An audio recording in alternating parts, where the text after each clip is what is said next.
pitch. Eli Manning stays on his feet. It is caught by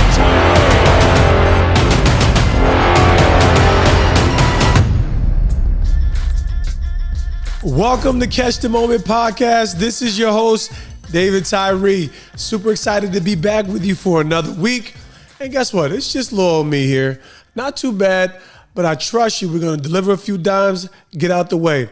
Well, listen, I hope you enjoyed my boy Roman on me last week. I was super excited about that. But today it's me and you. We're going to dialogue. I've been unpacking this very thing that I like to call a little transition toolkit. It's not the all in all, but I think it's 4 tangible things that'll continue to move us in the direction that we go. Because life is like a moving target, right? So we're always in transition. Some of those moments in transition are maybe a little bit more intent and direct based on your work commitments, your family dynamic. Maybe you're moving locations. It's all these things where transition needs to be a more common conversation. So today we're talking about being adaptable. I talked about humility a few weeks ago. Today I'm going to talk about being adaptable and what that is, why it's so important, and let's get right into it, right? So when I think about being adaptable, I think about utility and versatility. I think that's, like utility is like one of those sexy little words that we're using in light of, cryptocurrency, right? Like, what's the use case for this utility, right? So that's really where being adaptable really boils or bakes into in our process. Of course, everywhere we go, we're trying to figure out, who we are and how we can add value, right? So your work is an easy space where you're exchanging time for money, right? Meaning you're exchanging your time and your competencies for some money, and you have to have some kind of utility. You have to be able to deliver some kind of value to your employer for them to be able to give you these jobs and these benefits, right? Where your team, if you're a part of a team, you have to be useful in some kind of way, okay? So no one's drafting somebody in a National Football League or any other league for that matter without them being able to deliver on some form and be able to contribute to the team in some significant manner. You're either a dynamic kicker, blocker, run blocker, right? Even if you're not the best offensive lineman and all throughout, you have to be really good at something to be able to to establish yourself and deliver some value. But adaptability kind of hedges that, right? Like, so for myself, I wasn't the greatest receiver back in 2003. The Giants actually went out their way when they drafted me in the 6th round to say, well, yeah, we didn't draft this guy as a receiver. We kind of drafted him as a special teams player. Hey, you know what? Some people may have been offended. And honestly, I took that. I heard them when they said that, but they were just being honest. They said, we really like this guy as a special teams player.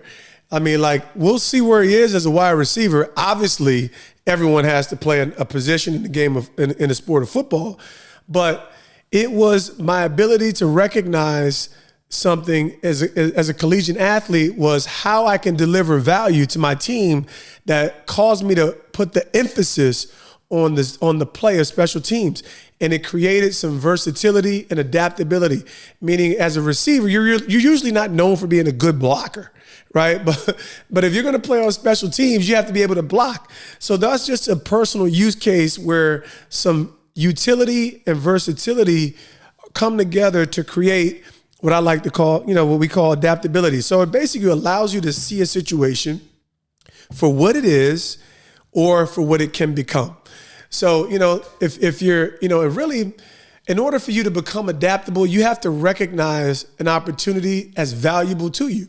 So in order for you to want to change, to be able to exude some kind of flexibility, meaning like you either have it or you have to get it, right? You have to get those skills, those competencies, but you have to also be able to recognize this is an environment I want to be in that gives me the incentive, the motivation, and the desire to actually change or learn or add something to the toolkit, right? So we're talking about this transition toolkit here.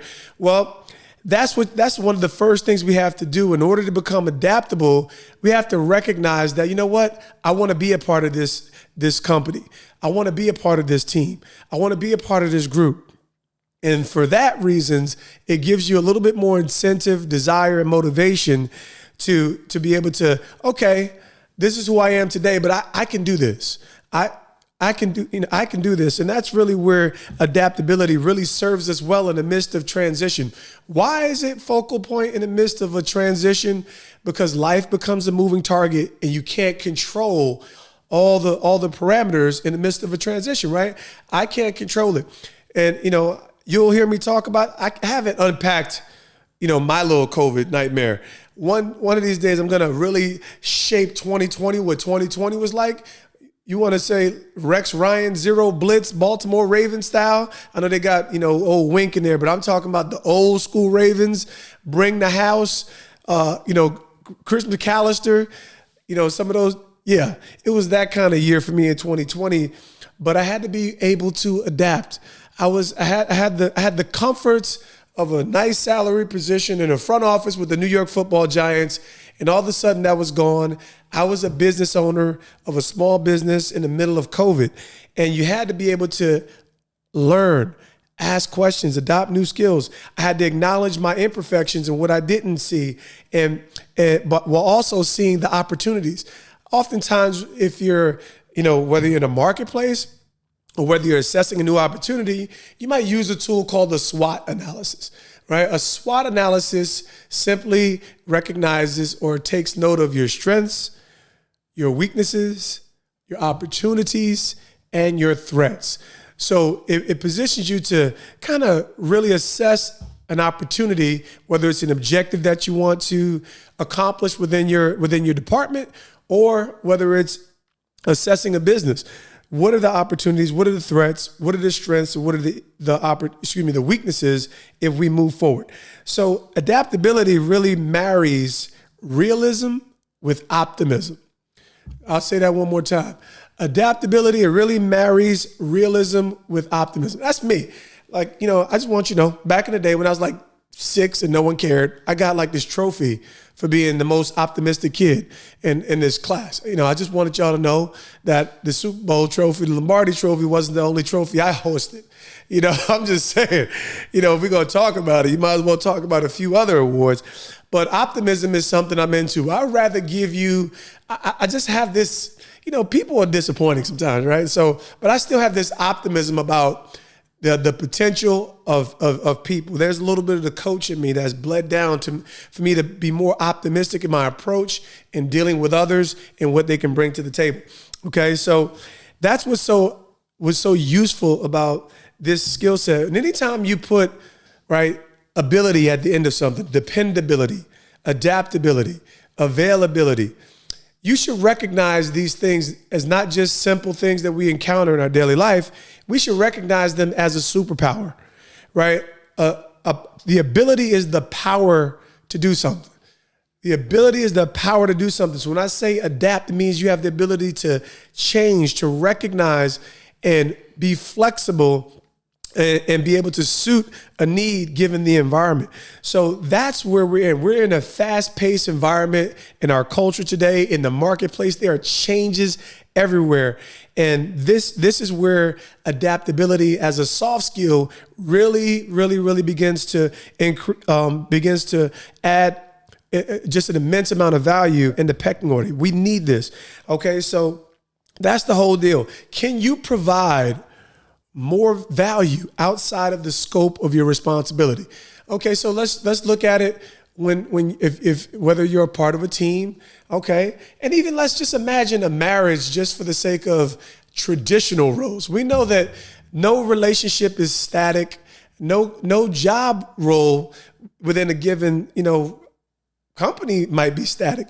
You might need to be flexible with your role, but they do give you a job description that tells you exactly what they expect of you, right? It tells you what the skills that you're demanded, the responsibilities that you'll have, but then you get on the job and it might slip you a little Mickey, right?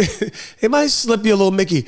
Hey, Burnell, why don't you get this done here for me? And you're like, Now, in that moment, we have a decision to make.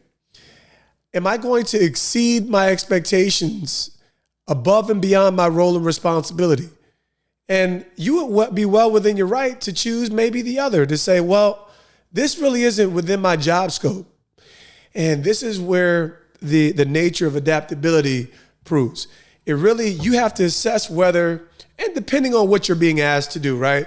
I think if we're going to ever excel and do something significant, and I'm talking about truly significant, it has to be done by exceeding and playing above and beyond what we call the X's and O's in football, or any sport for that matter. So I think we can call for some higher forms of contribution, but ultimately, hey, that's not really what I do. And we have a decision to make. Can you do it? Can you learn how to do it? Are you interested in doing it? Are you interested in delivering above and beyond the value that you agreed to when you took that role? How about within your marriage? Hey, the baby's poop butt stinking.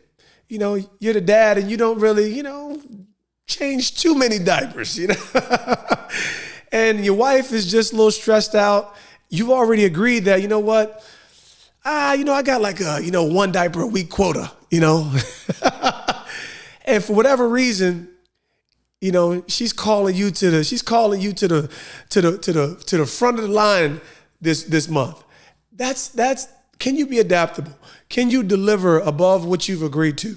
And I think that has some value that really proves or even positions us to add greater value to the whole, whether it's within your job, within your relationships, and ultimately as you're transitioning and creating opportunities, maybe as a business owner, maybe as within your personal brand.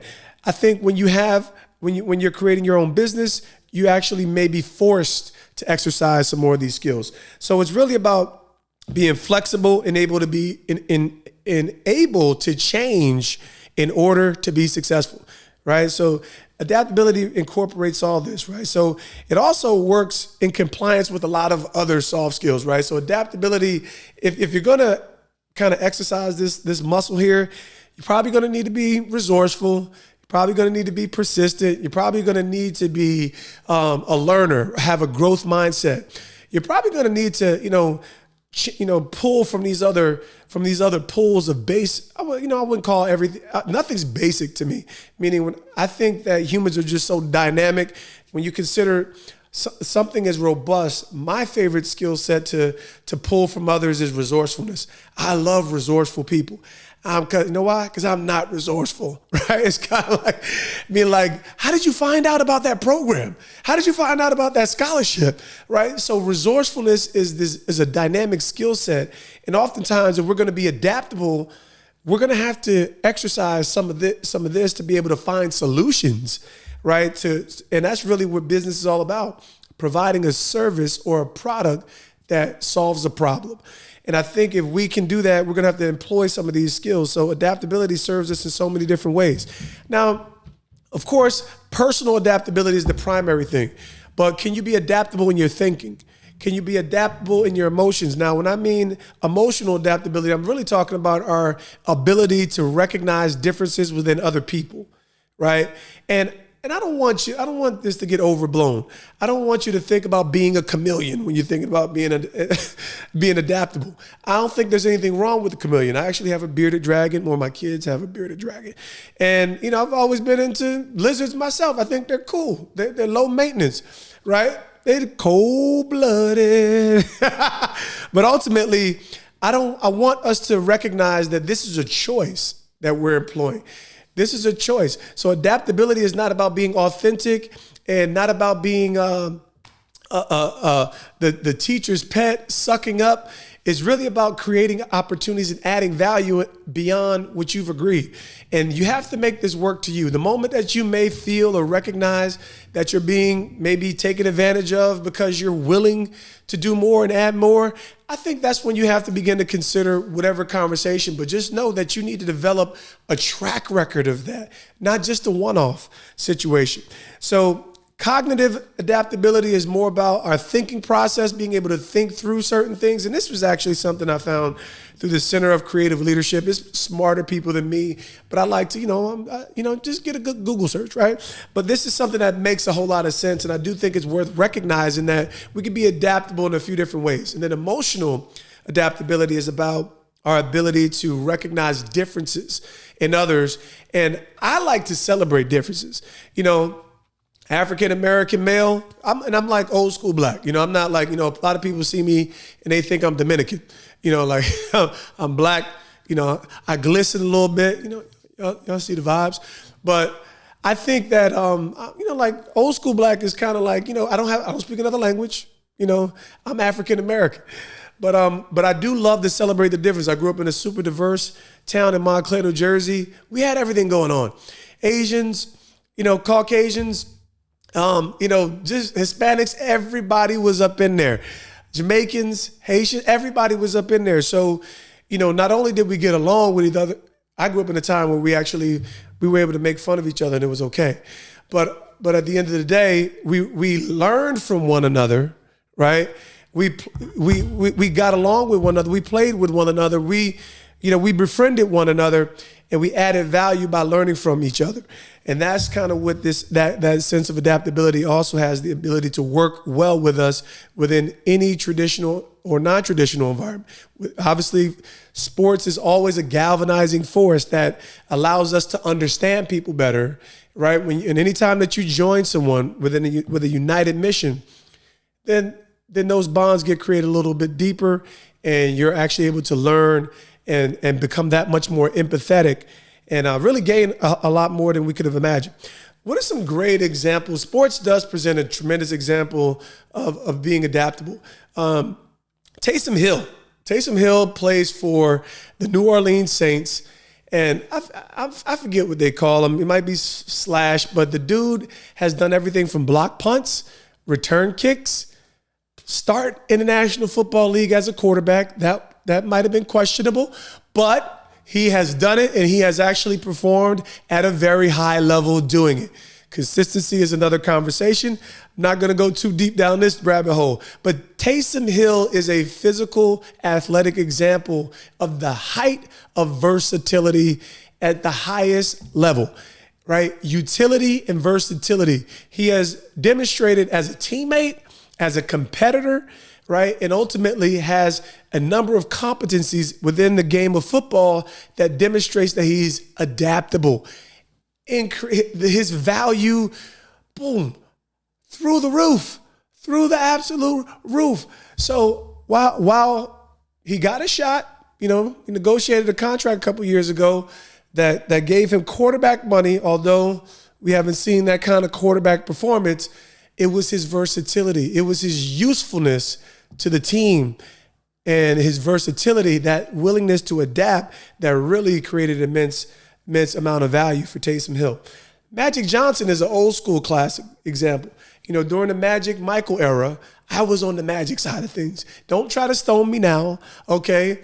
Magic still is looking like the shining star in my personal opinion, even though Michael Jordan is the greatest competitor of my era. Another conversation, but Magic was well known for playing all positions within one game. Beast. He did what the team needed him to do. So, these are all different dynamics that can come into play. What happens if you get a new boss at work, right? They're going to come with maybe potentially a new style. In 2004, when Tom Coughlin gets the head coaching job, an entire New York Giants roster has been sunken into the ways of Jim Fossil. Tom Coughlin, the exact opposite, strong disciplinarian. We had to become adaptable if we wanted to remain with the New York Football Giants. These are all things that we all encounter throughout our transition phase, whether we're moving from, like I said, a new town to another city, whether we're moving within our job roles, whether we're moving because life has supplanted us in some way. We're going to have to be able to make these transitions on the run, become adaptable. So this becomes really, really important. We have to acknowledge all of these challenges as well as opportunities. And the ones that do this with a sense of calmness, a sense of personality, a sense of resolve and resilience are the ones that can be recognized, celebrated, and can really increase our value. So this is really important. All right, so I found a few things that I would say are true. What is the incentive, or what are some of the benefits, if you want to call it, I've already mentioned this. Adaptability, it builds resilience. What is resilience? It's a persistence, right?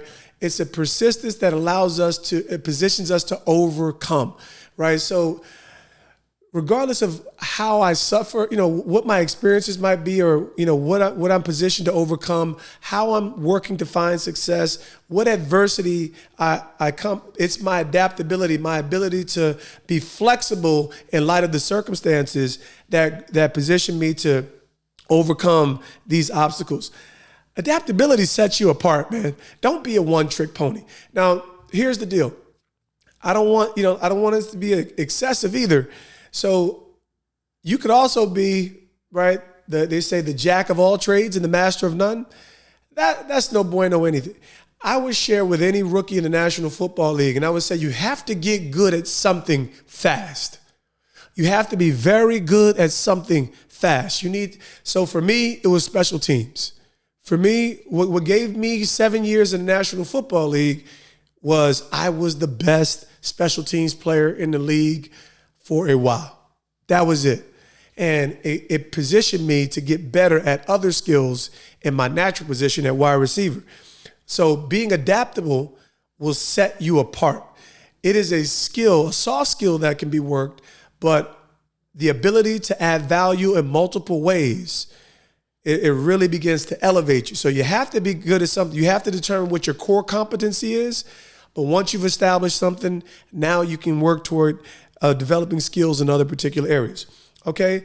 Adaptability is a sought after leadership skill, right? Another thing that adaptability does, it boosts productivity. Okay?